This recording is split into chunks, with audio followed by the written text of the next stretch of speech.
So this is the chapter mineral and energy resources. इसमें हम लोग मिनरल्स और एनर्जी रिसोर्सेज के बारे में पढ़ेंगे। तो मिनरल रिसोर्सेज क्या होता है?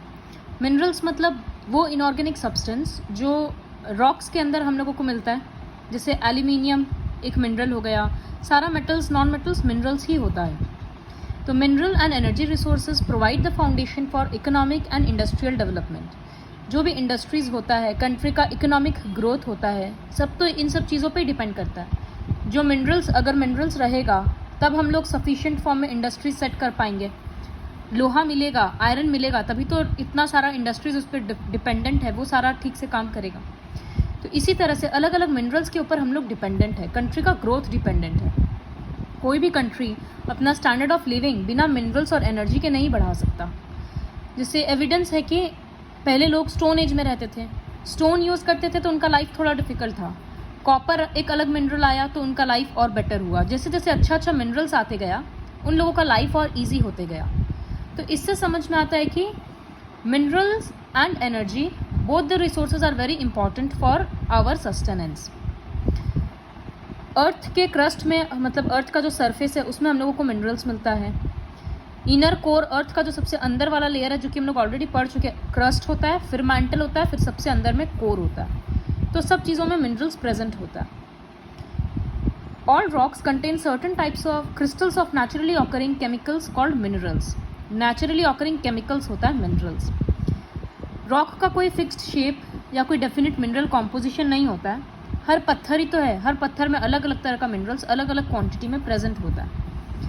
कभी कभी सिंगल मिनरल भी मिलता है, कभी कभी वो किसी के साथ ऑक्सीजन के साथ या सल्फर के साथ रिएक्ट करके ऑक्साइड फॉर्म में भी, सल्फाइड फॉर्म में भी मिलता है। तो कभी वो सिंगल फॉर्म में मिलता है, कभी वो कंपाउंड फॉर्म में मिलता है। हर मिनरल का अपना शेप होता है क्रिस्टल का। These mineral crystals give the rock its character of hardness, lustre and colours. एक पत्थर के अंदर कैसा मिनरल्स है, उससे पता चलेगा कि वो पत्थर का शेप क्या है, कलर क्या है, हार्ड है कि सॉफ्ट है। इस तरह से जैसे किसी पत्थर के अंदर बहुत ज़्यादा आयरन होगा तो वो हार्ड होगा और वो रेडिश कलर का होगा, रेडिश ब्राउन। तो वही है कि रॉक्स में भी हार्ड और सॉफ्ट और अलग अलग कलर्स का डिपेंड करता है कि वो किस चीज़ से बना हुआ है, कौन सा मिनरल से। ये पोर्शन करने का ज़रूरत नहीं है कुछ भी। Directly coming to this, a rock having a large concentration of particular metal mineral is called its ore. किसी पत्थर में अगर एक मिनरल बहुत ज़्यादा क्वांटिटी में प्रेजेंट होता है तब वो उसका ओर कहलाता है। जिसे अगर हम बोल रहे हैं मैंगनीज ओर, इसका मतलब उस रॉक में बहुत ज़्यादा मैंगनीज है। कॉपर ओर, तो उस ओर में, उस पत्थर में बहुत ज़्यादा कॉपर है, इसी को बोलते हैं ओर। और ओर से जब मिनरल्स निकलता है फैक्ट्रीज में अलग अलग प्रोसेसेस से, the extraction of useful minerals from rocks under the earth surface, जब खुदाई होता है या अलग अलग प्रोसेस से जब अर्थ के सरफेस से वो ओर्स को निकाला जाता है, उस प्रोसेस को माइनिंग बोलते हैं। तो माइनिंग कैसे किया जाता है? अलग अलग प्रोसेस है। Mining, drilling, quarrying, open cast mining and shaft mining. इन सब के बारे में नेक्स्ट वीडियो में बताएंगे। ये अभी एक फ्लो चार्ट के जैसे समझना है। Types of minerals. मिनरल्स अलग अलग टाइप का होता है। Generally minerals are classified on the basis of their, it is not written I think. So minerals को कैसे अलग अलग किया जाता है? मिनरल्स का 3 कैटेगरी है: metallic minerals, non metallic minerals और मिनरल फ्यूल्स। मेटेलिक मिनरल्स मतलब जो मेटल है, उसमें भी 2 कैटेगरी है, फेरस और नॉन फेरस। जैसे देखो, पहला जो metal, they are hard substances with a shine और लस्टर। मेटल्स जो शाइन करता है वो हम लोग ऑलरेडी केमिस्ट्री में पढ़ चुके हैं। इसको जो 2 कैटेगरी में डिवाइड किया गया, फेरस और नॉन फेरस। फेरस मतलब आयरन, तो जिस ओर में आयरन और मैंगनीज होता है उस मिनरल को फेरस मिनरल्स बोलते हैं। और गोल्ड, सिल्वर, ये इन सब में आयरन नहीं होता, तो वो नॉन फेरस मिनरल्स में आता है। फिर कभी कभी मेटल्स, 2-3 मेटल्स को मिलाया जाता है जिससे अलॉय बनता है। जिसे स्टेनलेस स्टील, जिस ग्लास में हम लोग पानी पीते हैं, वो आयरन का नहीं बना हुआ है। सिर्फ आयरन का होता तो उसमें बहुत जंग लग जाता, लेकिन आयरन का स्ट्रेंथ बहुत ज़्यादा है, तो उसमें 2-3 मिनरल और मिला दिए हैं ताकि वो कॉरोजन वाला प्रॉपर्टी हट जाए, आयरन का स्ट्रेंथ भी बना रहे लेकिन वो रिएक्ट ना करे। तो ऐसे मिक्स कर करके सामान बनाया जाता है जिसको अलॉय बोलते हैं। अलॉय जैसे ब्रास एक अलॉय है जो कॉपर और जिंक के मिक्सचर से बना है। ब्रोंज एक अलॉय है जो कॉपर और टिन से बना है। तो इस तरह से सबका कॉम्पोजिशन लर्न करना है। नेक्स्ट कैटेगरी है नॉन मेटेलिक मिनरल्स, जैसे कार्बन आ गया, सल्फर आ गया, ये सारा नॉन मेटेलिक मिनरल्स होता है। ये सब का वेट बहुत कम होता है और इनको जल्दी से दूसरे शेप में बदला नहीं जा सकता क्योंकि ये उतना स्ट्रॉन्ग नहीं होता है। बिल्डिंग मटेरियल्स एंड स्टोन्स जैसे sandstone, limestone, granite, basalt, marble, ये सब बनाने के जो घर बनता है, कंस्ट्रक्शन का काम में है, ये सारा नॉन मेटेलिक मिनरल्स था। इंडस्ट्रीज़ में माइका, सल्फर, पोटैश, सॉल्ट, ये सब काम आता है अलग अलग केमिकल्स बनाने में, ग्लास बनाने में। और जो ज्वेलरी वाला होता है, James, diamond, topaz, garnet, emerald, ये सब महंगा महंगा स्टोन्स है। तो ये सारा हो गया नॉन मेटेलिक मिनरल्स में। तो नॉन मेटेलिक मिनरल्स का 3 कैटेगरी क्या था? एक तरह का मिनरल जो बिल्डिंग बनाने में काम आ रहा है, एक जो अलग अलग इंडस्ट्रीज़ में काम आता है, और एक थर्ड कैटेगरी था जो ज्वेलरी के लिए काम आ रहा था। तो ये 3 कैटेगरी था नॉन मेटेलिक मिनरल्स का। मिनरल फ्यूल्स मतलब वो मिनरल्स जो फ्यूल के तौर पे काम आता है। कोल, पेट्रोलियम, गैस, इनके बारे में ऑलरेडी हम लोग बहुत पढ़ चुके हैं। नेक्स्ट टॉपिक इज, तो now you can clearly understand what is a mineral. Mineral metal भी हो सकता है, नॉन मेटल भी हो सकता है। जो हम लोग फॉसिल फ्यूल्स पढ़े थे वो भी मिनरल है। डिस्ट्रीब्यूशन ऑफ मिनरल रिसोर्सेज, जैसे कहीं का भी लैंड इवन नहीं होता, कहीं का भी क्लाइमेट इवन नहीं होता है, वैसे ही कहीं का भी मिनरल का डिस्ट्रीब्यूशन भी इवन नहीं होता है। कहाँ कितना मिनरल्स है वो डिपेंड करता है कि उस रीजन का पत्थर कैसा है, इग्नियस है कि मेटामॉर्फिक रॉक है। अगर वो सब होगा तो फिर आयरन, मैंगनीज, और ये सब में बहुत ज़्यादा क्वांटिटी में होगा। Mineral fuels are restricted to sedimentary rocks, शायद तुम लोगों को याद नहीं होगा लेकिन ये सब चीज़ हम लोग ऑलरेडी पढ़ चुके हैं। इग्नियस रॉक्स, पत्थर कैसे बनता है? जब अंदर से लावा निकलता है, अर्थ के अंदर जो लिक्विड है वो कभी कभी बाहर आ जाता है, बाहर आके जब वो ठंडा होता है तब वो पत्थर बनता है। फिर वो टूट टूट के over a period of millions of years वो सॉइल बनता है। तो वो लावा सबसे पहले जो पत्थर बनता है उसको इग्नियस बोलते हैं। फिर इग्नियस रॉक्स जब बहुत सारे लेयर्स में जमते जाते तब वो सेडिमेंटरी रॉक्स होता है। फिर सेडिमेंटरी रॉक्स जब अर्थ का प्रेशर के अंडर में और हार्ड हो जाता है और चेंज हो जाता है तब वो मेटामॉर्फिक रॉक्स बनता है। तो इग्नियस और मेटामॉर्फिक रॉक्स में आयरन, मैंगनीज, ये सब मिनरल्स ज़्यादा होता है। सेडिमेंटरी रॉक्स में फॉसिल फ्यूल्स ज़्यादा मिलता है।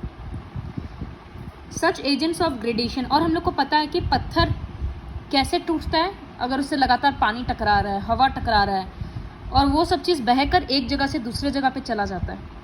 तो इसी को प्लेसर डिपॉजिट्स बोलते हैं। एक जगह से दूसरे जगह पर डिपॉजिट हो गया मिनरल्स, क्योंकि वो हवा के साथ बह गया, पानी के साथ बह गया। The countries rich in minerals have a large potential for industrial development. जिस जगह पे रिसोर्सेज बहुत ज़्यादा है वहाँ पर इंडस्ट्रीज़ बहुत सस्ता में सेट किया जाता है, क्योंकि वहाँ पर किसी चीज़ का कमी नहीं है, पानी का कमी नहीं है, मिनरल्स का कमी नहीं है, इलेक्ट्रिसिटी का कमी नहीं है, वो बात होता है। लेकिन मिनरल्स का डिस्ट्रीब्यूशन हर जगह इवन नहीं है। तो इसीलिए आप जैसे एक कंपनी है एप्पल, तो उसका इंडस्ट्रीज़, जैसे उसका मेन हेडक्वार्टर्स कैलिफोर्निया में, यूएस में है, लेकिन उसका इंडस्ट्रीज़, उसका फैक्ट्रीज अलग अलग जगह पे है। क्यों? क्योंकि यूएसए में इतना रिसोर्सेज नहीं है, तो वहाँ महंगा पड़ेगा, इस वजह से उसका फैक्ट्रीज दूसरे जगह में है। तो इसीलिए लोग ट्रेड करते हैं इतना जगह, क्योंकि सारा मिनरल्स एक जगह पे नहीं मिलता है।